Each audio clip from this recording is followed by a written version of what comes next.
Hi everyone, in front of me I've got a REALME P3 Pro, and let me share with you how to allow unknown sources on this device.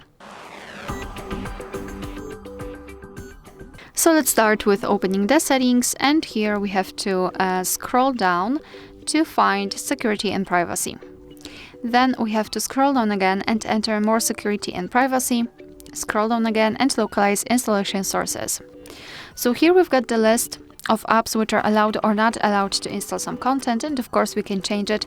So for example, let's find Chrome and tap on the switcher. Your device will ask you if you really want to do it, because you're doing it on your own responsibility. Some third-party apps aren't verified by the developer, so you may put your data and actually whole device at risk, so remember about that and choose the apps wisely.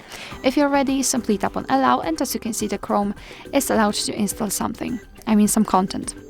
Of course, you can always remove previously granted permissions. Just tap on the switcher next to the app. Alright, so that will be all. Thank you so much for watching. Please hit the subscribe button and leave the thumbs up.